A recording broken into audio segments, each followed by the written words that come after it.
अगर आप यूरोप घूमने का प्लान कर रहे हो और शेंगन वीजा अप्लाई करने वाले हो तो ये वीडियो आपके लिए जरूर है। ये वीडियो में हम बात करने वाले हैं कि क्या वो इंपॉर्टेंट डॉक्यूमेंट्स होते हैं जो आपको देने होते हैं जब आप शेंगन वीजा अप्लाई करते हैं।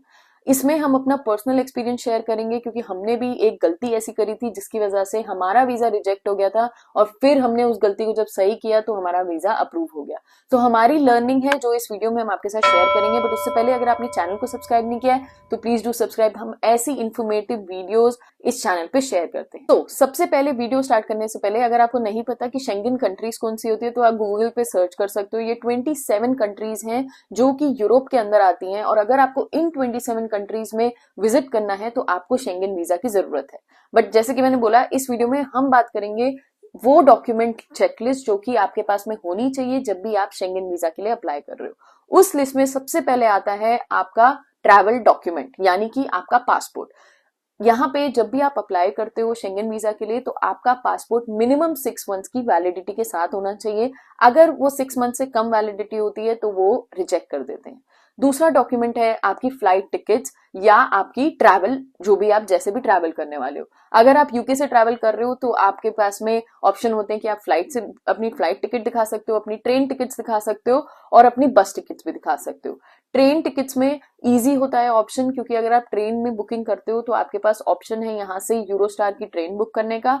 और आप जब वो बुक करते हो तो आपके पास ऑप्शन होता है कि अगर आपको रिफंडेबल टिकट्स चाहिए तो वो भी ऑप्शन होता है। प्लस अगर आप इजीली डेट मूव करना चाहते हो तो यूरोस्टार में वो भी ऑप्शन होता है। Even for that matter buses में भी फ्लेक्सी बस एंड ऑल की आपको टिकट्स मिलती है, नॉन रिफंडेबल एंड रिफंडेबल। हम हमेशा रिकमेंड करते हैं कि आप चाहे फ्लाइट करो, चाहे बस करो, चाहे आप ट्रेन की टिकट बुक करो, आप मेक श्योर करो कि या तो वो आपकी इजीली डेट चेंज हो जाए या फिर आप रिफंडेबल टिकट्स बुक करो। क्योंकि अगर आपका वीजा रिजेक्ट हो जाता है बाय एनी केस तो आपके पास ऑप्शन होना चाहिए कि आपके पैसे या तो वापस आ जाएं या आप आगे की डेट के लिए उन टिकट्स को मूव कर सको।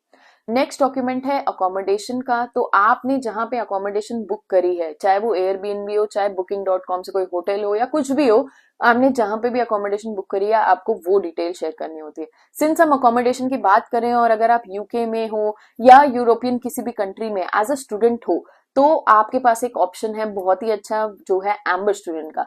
ये एक ऐसा पोर्टल है जिसपे आप जाके अपने यूनिवर्सिटी के आसपास जो भी स्टूडेंट अकोमोडेशन है वो ढूंढ सकते हो। काफी अफोर्डेबल प्राइसेस हैं, आपके कॉलेज के पास में आपको अकोमोडेशन मिल जाएंगी एंड यहाँ पे थाउजेंड्स ऑफ पीपल रहते हैं ताकि आप अगर स्टूडेंट अकोमोडेशन में इनके साथ जाके रहते हो तो वो एक बहुत अच्छा वे हो जाता है आपकी नेटवर्किंग करने का। आप लोगों से कनेक्ट कर सकते हो, दूसरी यूनिवर्सिटी से हैं, दूसरे कोर्सेज से हैं और फिर अपने कनेक्शंस यहाँ पे बढ़ा सकते हो। इसलिए हम हमेशा रिकमेंड करते हैं कि आप एक स्टूडेंट अकोमोडेशन बुक करो अगर आप स्टूडेंट वीजा पे हो। लिंक आपको डिस्क्रिप्शन में मिल जाएगा, आप जाके बस उस लिंक पे क्लिक करो और फिर आपको फर्दर डिटेल्स आपके पास में आ जाएंगी। बट कमिंग बैक, जैसे कि मैंने बोला अकोमोडेशन शेंगन वीजा के लिए बहुत इंपॉर्टेंट हो जाता है। तो मेक श्योर कि ये जो अकोमोडेशन है ये आप हमेशा पेड अकोमोडेशन रखो। जो पोस्ट पेड अकोमोडेशन बुकिंग होती है वो बहुत सारी वेबसाइट्स ऑप्शन अवेलेबल देती हैं, जैसे कि एयरबीएनबी, booking.com, सब पे ऑप्शन होता है कि you can pay at the hotel. But कभी कभी और बहुत से केसेस में ऐसा देखा गया है कि जब पेमेंट नहीं हुई होती है तो वो अकोमोडेशन को वैलिड नहीं कंसिडर किया जाता और आपका शेंगन वीजा रिजेक्ट हो जाता है।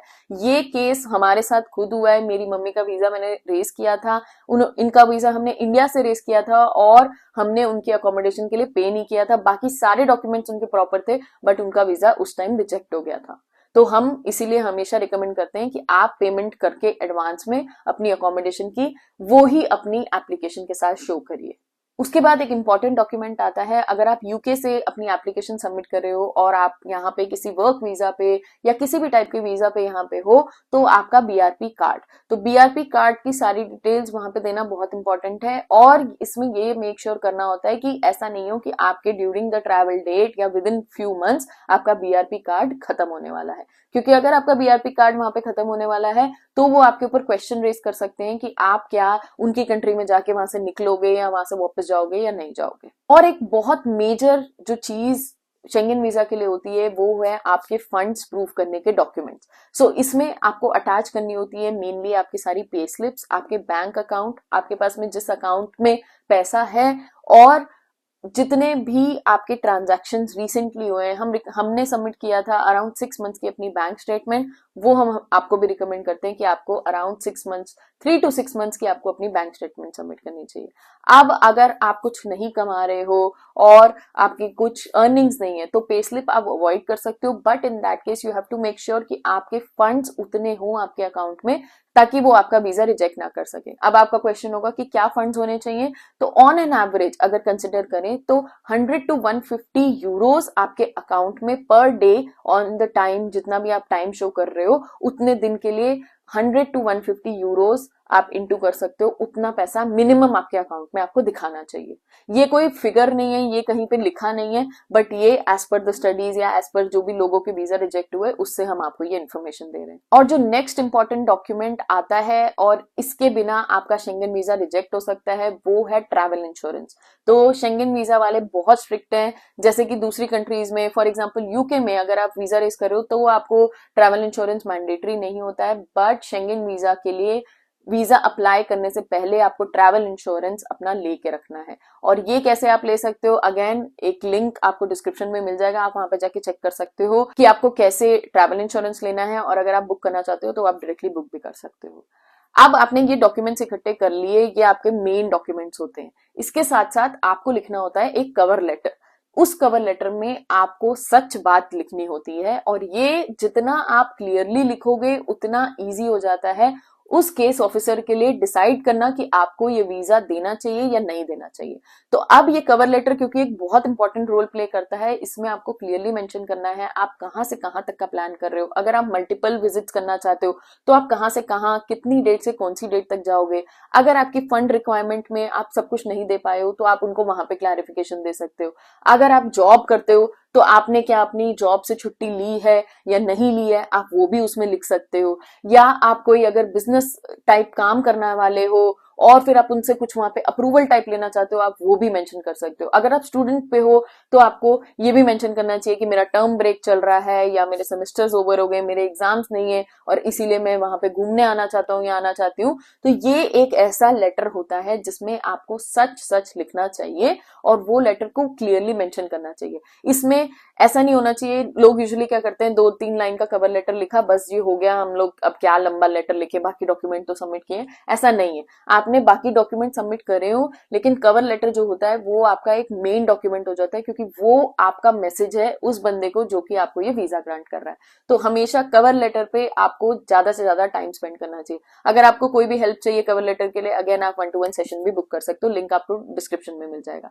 ये डॉक्यूमेंट जो है उनके साथ साथ मैंडेटरी होता है आपको पासपोर्ट साइज फोटो डालना। अब हर कंट्री का डिफरेंट प्रोसेस है या डिफरेंट डायमेंशंस है जिसमें वो फोटो मांगते हैं। सो फॉर एग्जांपल अगर आप फ्रांस के लिए मांगते हो तो उनकी डायमेंशंस ऐसी होती हैं।